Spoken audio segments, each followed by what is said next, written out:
There's a lot of misinformation and bad real estate advice out there. As a real estate broker, I see and hear it almost every day. So before you mess up your home buying plans, save yourself some time and heartache and check out this video.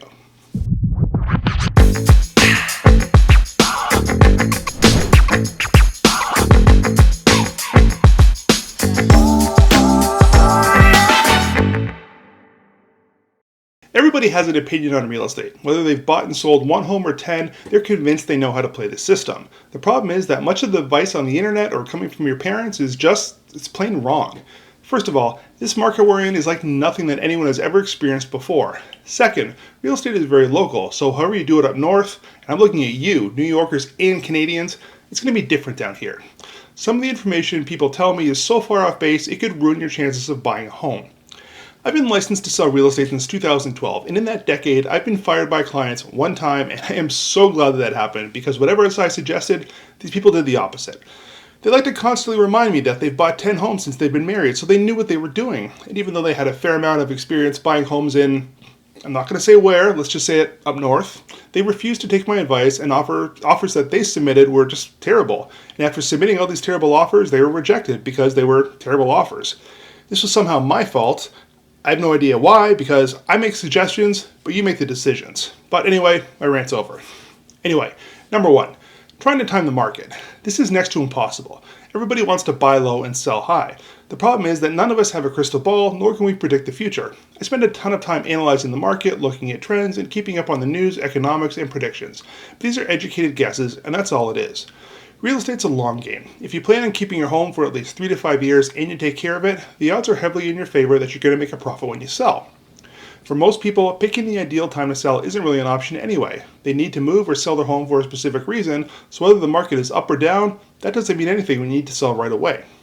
And if you're waiting for the market to crash, at least in Southwest Florida, you're going to be waiting for a long time because that's not how real estate cycles work. Check out these videos right up here, and I'm going to dig into some of those details a little more. Number two, let's just make a lowball offer and see what they say. No. Unless the home's been on the market for a really long time or is very overpriced, and we can confirm this with comps, do not play this game or waste everyone's time if you really want to buy a home.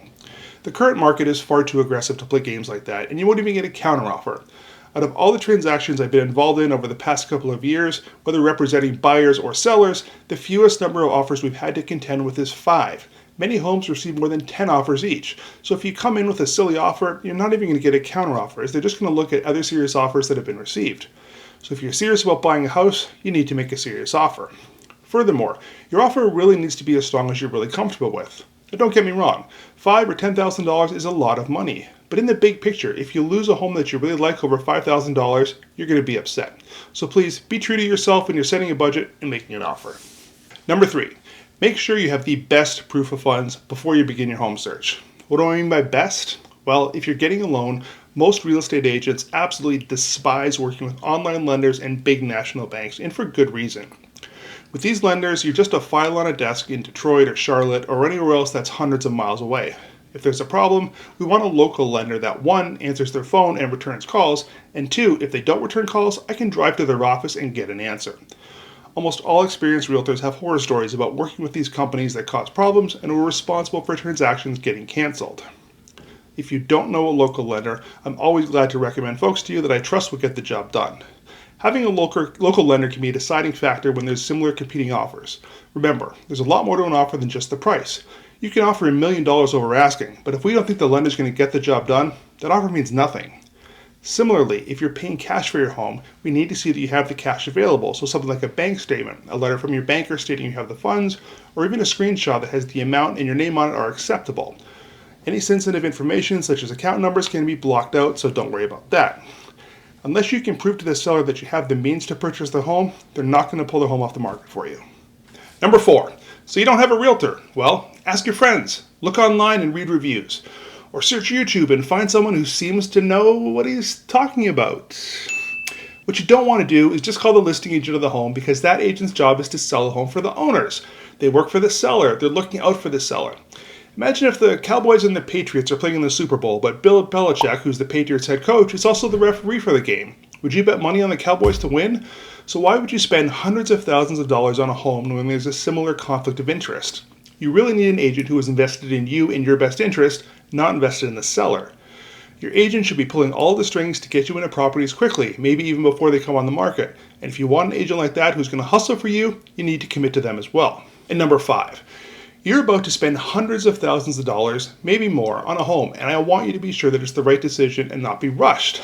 I totally get it, but in this market, if you snooze, you will lose.